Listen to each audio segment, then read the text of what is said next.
2022 setup for the Native Slayer Max 12.5.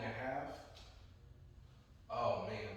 Oh, sorry. This is the 2020 Slayer Max 12.5 for the 2022 season, kayak fishing season.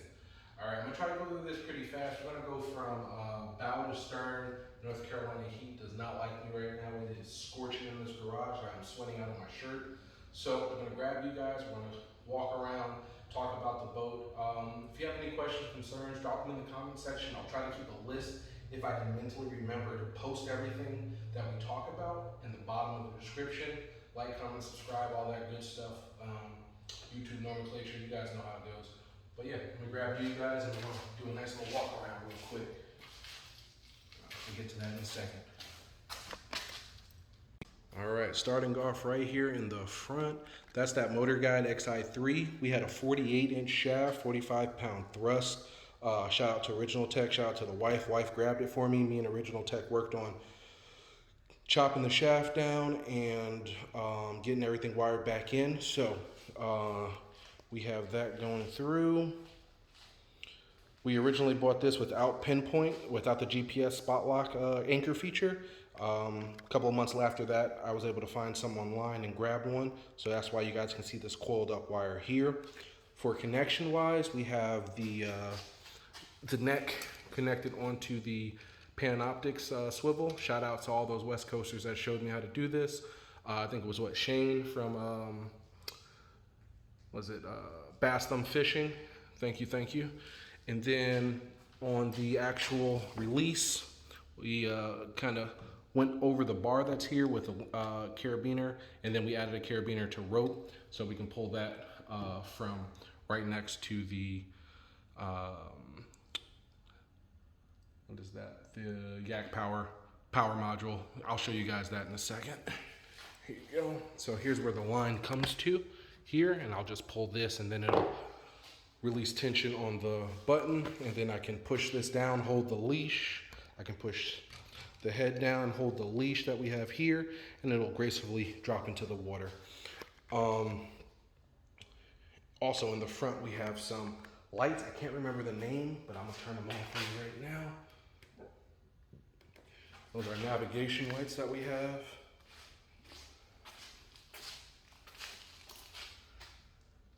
We got those because if you have a motor in North Carolina, you gotta have some nav lights. All right, we also have our blue light inside of the cockpit just so we can see stuff at night. Really good. Clean setup that we did. All right, so in here we have the Yak Power 8-port module.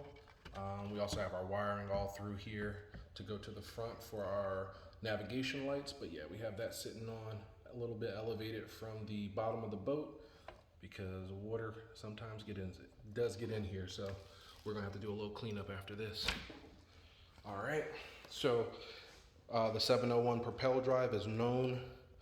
Really good drive. Only issues I normally have are with this one little piece of rubber. It always makes a squeaky sound. Graph wise, we're using the Humminbird Helix 7 with mega side imaging, mega down imaging, the non-network model. As y'all know, don't really need it, but I mean the networking, not yet, I guess. Well, I guess if we had networking, we still can use some of the new stuff that's out. On the chest, I always keep the Chinook with the GoPro mount and the GoWorks mount. That's always good. We always sit in a high position. Haven't found a reason not to yet, but keeps a lot of extra stuff from my plastic bag underneath. So we got that. Burley Pro. I think this was one of the upgrades from the last video. I'm not 100% sure, but the Burley Pro steering handle. The original handle's good, but this one's less play, a lot sturdier. Holding up the kayak, we still have the Boondocks landing gear clutch. We had some issues with it when we flipped last year, and we had some issues with some loose bolts, but a new rail's coming in so we can fix a lot of that issue that we had, and it's still functional. It's just that position-wise, as you guys can see, it's currently over my built-in rod holder, so it's a no bueno. for those rod holders, so we're only limited to about 7. Nonetheless, catch board here. We got the 36 incher just in case we catch something 36 inches. And then the Flambeau Tough Crate. We have the top loaded system and we have the lower. We also have 3 rod holders, 2 on this side, 1 on the other. In the back, we have the Yak Attack Panfish with the Panfish, was it the arm? Yeah, the Panfish arm extender. That's what you guys see here. And that gives me a little bit more height, and you guys will see in most of the videos that we do for the kayak videos is, you know, pretty good angle. I like it. It could be better, but for right now, it is what it is, and I thoroughly enjoy the angle that I do have.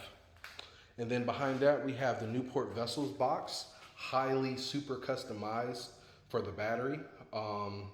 As you guys can see, we got all this stuff on the top and on the side. We have our monitor, reader, and works out really good. On the other side, we do have a, what's this, 3.1? No, they're 2.4s. Yeah, 2.4 USB ports, and there's dual. And just like the battery pack, we have that connected right there in the back, and that wire goes all the way to the front for our trolling motor. So it's a really cool system. Right here for our Viz light, as you guys can see, we have the Railblazer 360 light. So early morning, that has to be on, safety first. Coming around to the right side, we have the push pole, Yak Attack push pole, and this thing is worth its weight. In kayaking, staying so shallow and doing everything that I normally get into, running the bank lines or finding a sweet spot, especially during the bedding season, I have to throw this thing down. And then, I mean, I have spotlock too, but normally what I'll do for a silent approach is I'll stake this down and then use one of my shallow anchor like hooks, the little grabbies, and I'll just use those. Really good system. Oh, I almost forgot, underneath we have the new switchblade. I am enjoying the maneuverability. The installation for this thing was kind of cumbersome, and if you are using a 20/20 Slayer, remember to drill this hole at an angle. You have to drill it at an angle, or you're gonna have a lot of issues with this 90-degree bend, which I have, but I've kind of fixed it. I had to strengthen up how hard the spring is down there at the bottom. So yeah, that was a thing. The 4-rod staging holder here on the right. A lot of people do ask about this. This is the Mariner Sales horizontal rod holder, where it's a very good staging area. I don't know if you guys saw the last tournament on Sharon Harris, but for us to pick up our top water walking bait, literally like super spinning in our drop shot and then seeing fish getting blown up to my left and then just cast onto it so fast, I was like out and ready. It was really good. I really enjoy it. I do suggest if you do get this, find some type of flotation. These, what were they? The Elite Pro 2s from, oh gosh, I'm gonna mess this one up. I think it's still on here. Who is this? Yeah, Luna Seas. Pros, Cushit, the Cushit Pros. Those are the Elite 2s, the Bass Elite 2s. They definitely kept a couple of my rods up, but I haven't done a test in like 7 months. I don't know if they still float, so I have to go check. I wouldn't think they would not, but initial testing, everything was floating. So really good, really good. Oh, and they're pricey, so you gotta watch out. But I think that will cover all of the stuff. Yeah, I think that covers mostly everything of the setup. So if you guys have any questions or concerns, let me know in the comments. If you guys like to see, oh, there is one thing I did forget. So this box over here, we'll be swapping out. We'll be swapping all of this stuff in the back and consolidating it in this one box. So as you guys can see, it's gonna be like our little power box, tackle box. And I have it set up with almost the same internals that I have for this Newport Vessels box.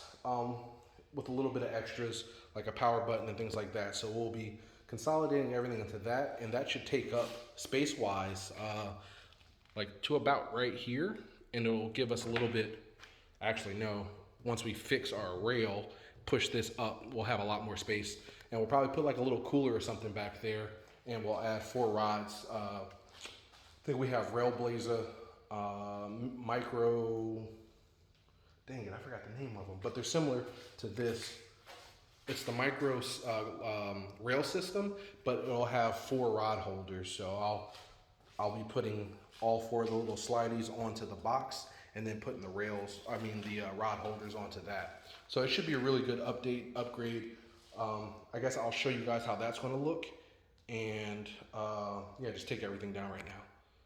So for the battery, the finished battery box that we'll have hopefully within the next week and a half, we'll have our tackle box, our battery. We'll have a couple of tackle boxes and the battery in there. And then in the rear, as I said, we'll have our rod holders. And they'll all attach to this rail system here. So we'll have 4 rod holders back there. Here's our power cable that we're gonna finish up once the parts come in. We'll just wrap this thing around and it'll plug right here to what we have existing. And as I was stating, we'll have a lot more room. We'll probably have another 4 inches forward. So then we can probably put like something like a cooler or any extras that we need to put back here, back there. And it'll be a pretty good setup. Right now, I'm thoroughly excited to finish this and get this all working. But as of right now, this is the full 2022 setup with the trolling motor. Really appreciate you guys watching. As I said in the beginning, like, comment, subscribe, all that YouTube stuff. I am sweating hard body in this garage, so this will be the end of the video, and I'll probably go back home and chop it up. All right, everybody, talk to you later. Peace.